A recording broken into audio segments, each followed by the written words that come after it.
In Ohio, the poll says 51% of likely voters plan to vote for Obama and 45% plan to cast a ballot for Romney.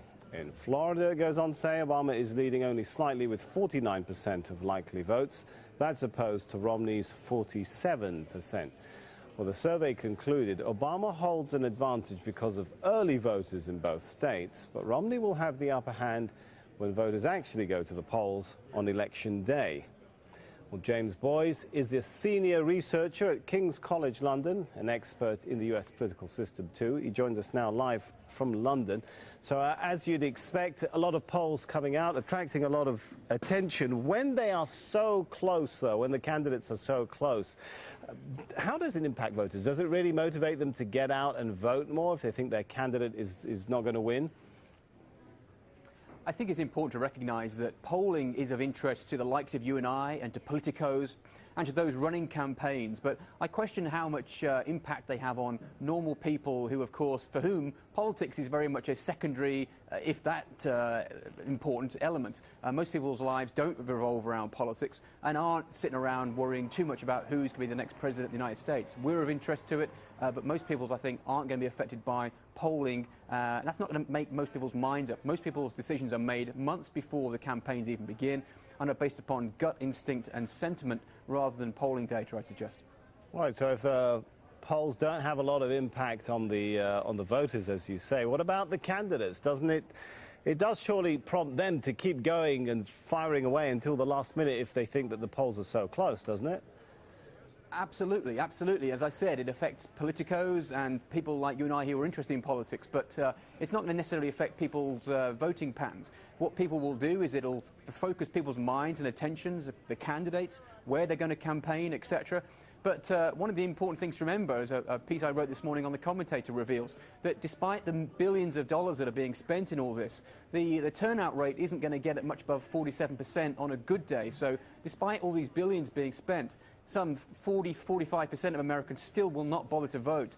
So one wonders, therefore, how important these polling figures are.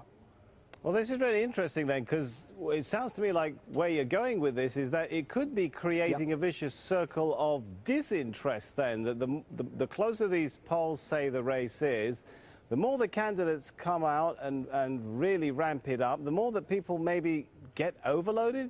I don't know if you saw that YouTube video of little Abby saying she's fed up basically and crying. She doesn't want to hear any more about the elections. There's no doubt about it. If you live in one of the few key swing states, and let's not forget the focus here, we're not talking about the whole of the US, we're talking about a very small number of key swing states. If you live in Ohio, you're going to be absolutely sick to death of these candidates, and you can't wait for election day to be out of the way, because commercial break after commercial break, you're being inundated by nothing but a series of adverts pushing these two guys and their relative pros or cons, and you're going to be very happy, I think, when election day is out of the way. Now, another aspect of the polls that does seem to be a large number of independent voters, doesn't there? What do you put that down to? Is that disillusionment with the candidates or disillusionment with politics as a whole? I think you need to recognise the fact that in the United States, people are required to register one way or the other. It's not like here in the UK, for example, where the government would never dream of asking you your voter intention. That would seem to be sacrosanct. In the US, people are required to register either as a Republican or a Democrat or as an independent. And so a number of people, I think, even though they may say, well, I think I'm a Republican or a Democrat, believe that it's no business of the federal government to know that data. So they register as independents. And they can be key swing states. So, for example, in Ohio, there's a lot of light there at the moment. For the last 5 election cycles, the individual who has won the independent vote goes on to win the election. And recently, until very recently, Mitt Romney was ahead by 15% in the independent voter.